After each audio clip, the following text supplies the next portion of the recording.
In this video, I'm looking at the round 6 game between Wei Yi and Javokhir Sindarov. Now, before we dive into the analysis, let's take a look at the standings after 5 rounds. So there we can see Sindarov out in the lead by a clear point, and he's on a remarkable run. So in the last 3 rounds, he's defeated Pragyanananda, Caruana, and Nakamura. And what about his opponent? Well, Wei Yi on 2 points, lost a poor game against Caruana, who's had 4 draws. Bit stodgy, and in fact, he should have lost against Nakamura, so he's not really setting the tournament on fire so far. So could he find his feet today against Sindarov? Let's take a look at the game. Wei Yi began with e4, no surprise there, and went for the Vienna. He likes these quirky, old-fashioned systems against e4, e5. All normal so far, normal development, and now knight a5. Again, pretty standard.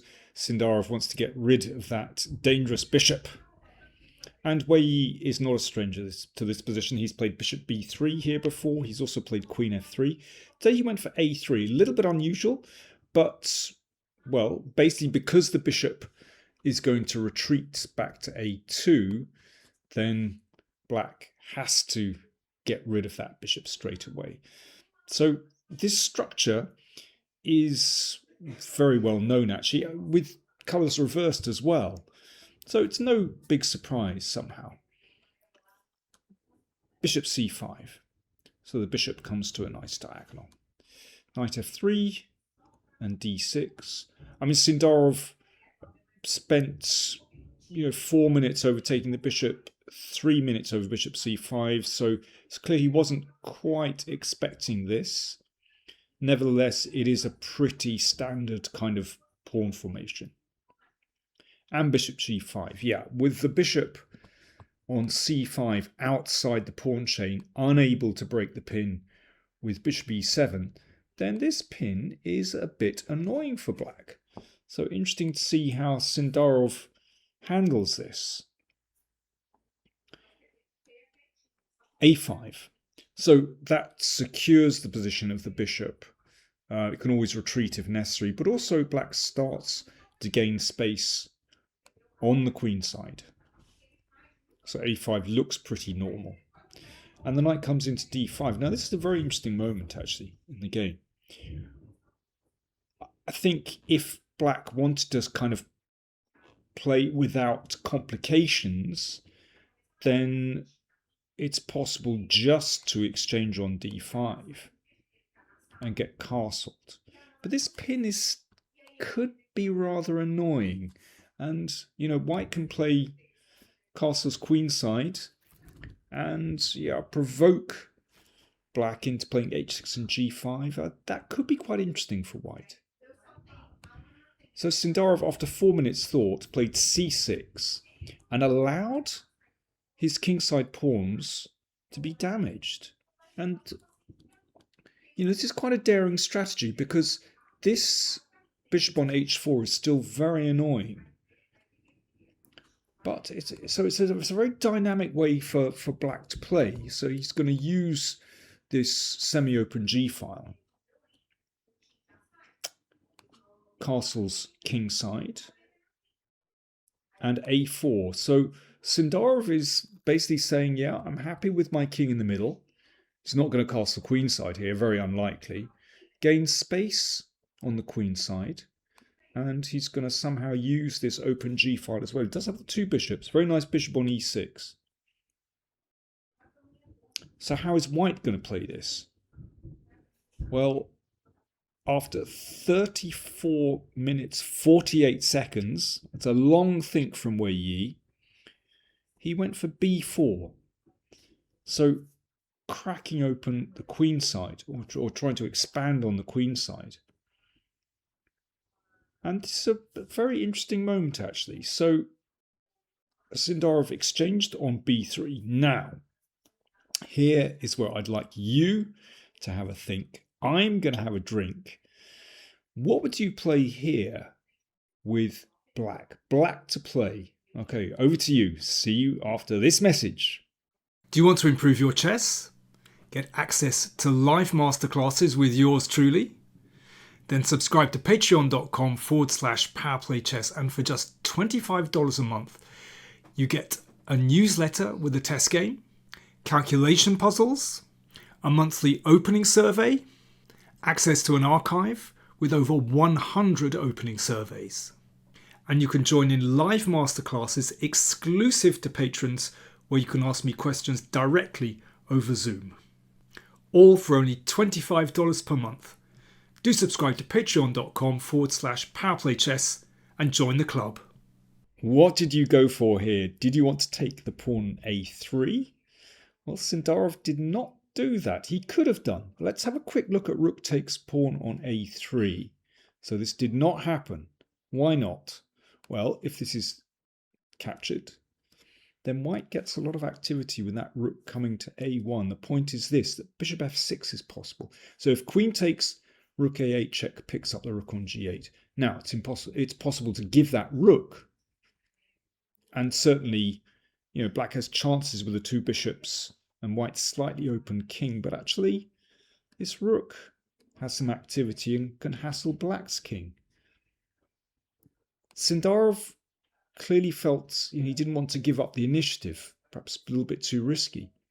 Instead, he found an excellent alternative. He plays it far more strategically. He played bishop g4. And after b4, played by Wei Yi, he exchanged on f3 and planted that bishop firmly in the middle of the board on d4. So that's why the knight was knocked out.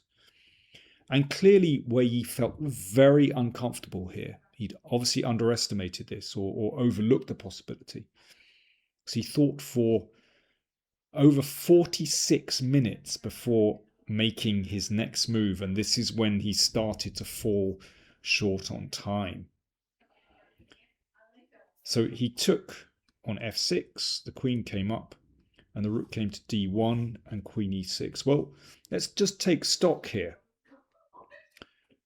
So Sindarov has sacrificed a pawn, but he has very good compensation. This bishop is superb on d4, but both rooks are very well placed on these semi-open files.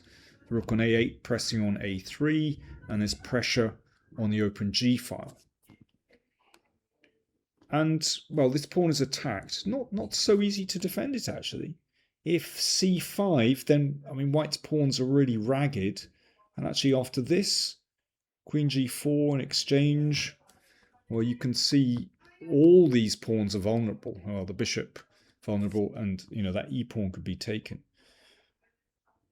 So Wei Yi decides to play h3, so that stops any queen g4 ideas, but Sindarov took on c4, thank you very much.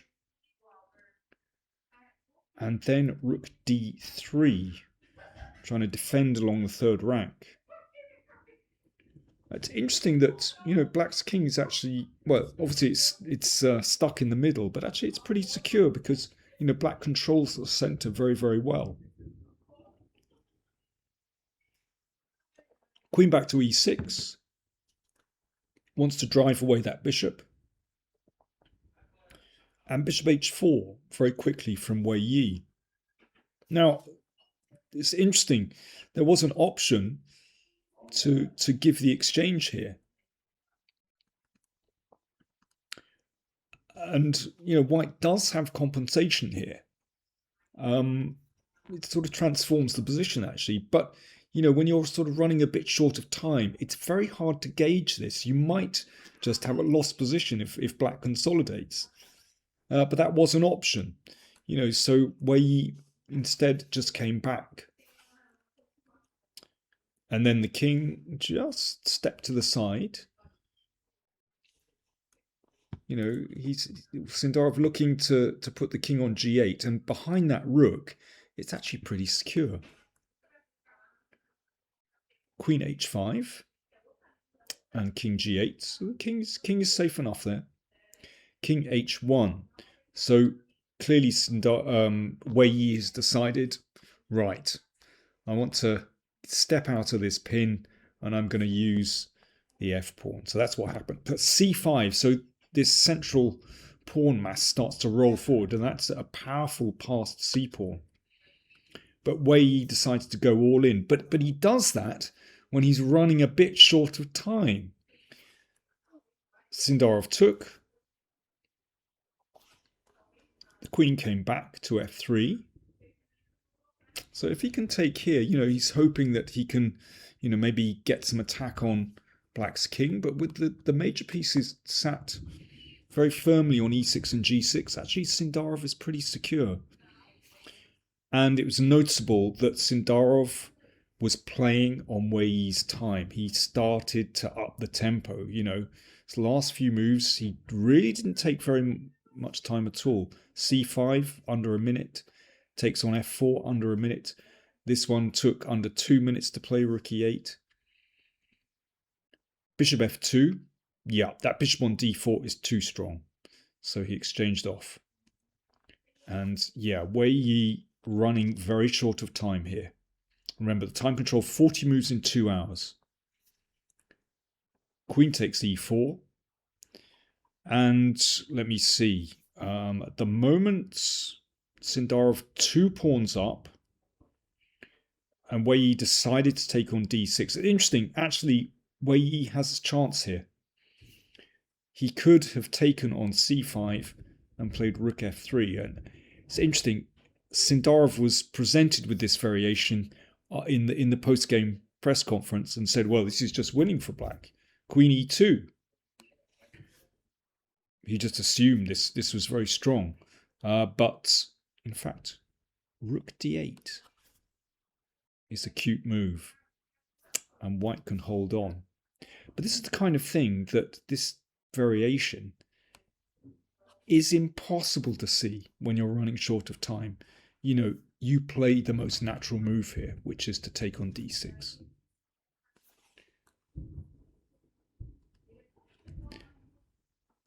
But Sindarov had prepared an excellent move. And this is the kind of move it's very easy to overlook.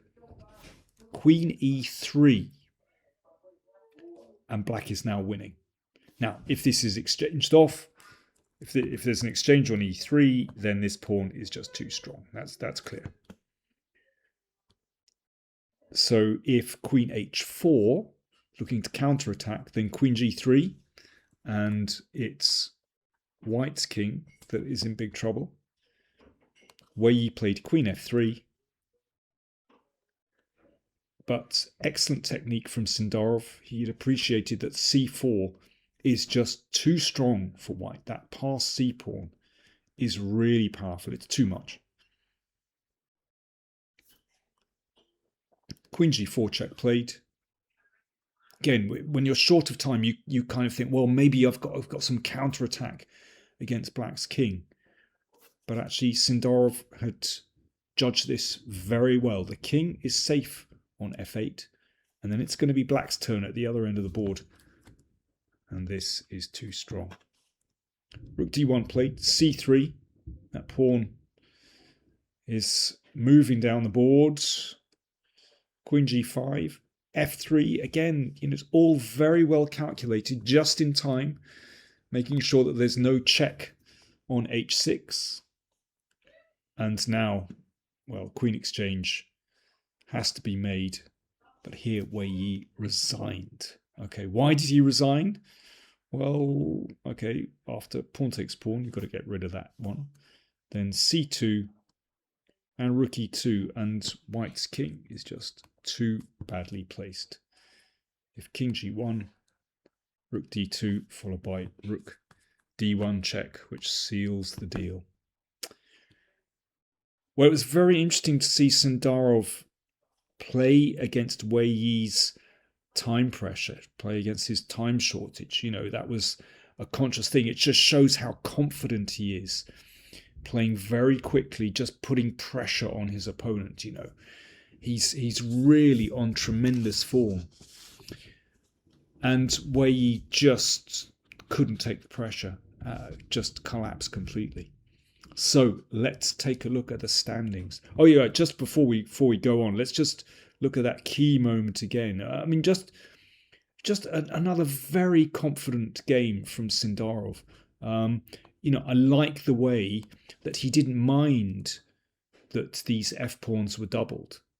He appreciated that he had kind of dynamic compensation for his damage structure. And then later on, this move, bishop g4, excellent idea. And basically, this bishop on d4 is just far better than that sidelined bishop on h4. Tremendous game from Sindarov. So let's take a look at the standings. After 6 rounds, well, that was the only decisive game in round 6. Caruana tried pressing against Yesipenko, but could only draw. Giri drew a long game with Bluebaum. And yeah, what was the other one? Oh yeah, Hikaru Nakamura could only draw against Pragyanananda. So after 6 rounds, we have Sindarov with 5.5, a 1.5 clear of Fabiano Caruana on 4 points. So really, it's starting to stretch. That's a serious lead now. And yeah, at the bottom we have Wei Yi and Yesipenko. Fascinating stuff. So round 7 pairings, we have Yesipenko against Wei Yi. Sindarov has white against Giri. Bluebaum plays Nakamura.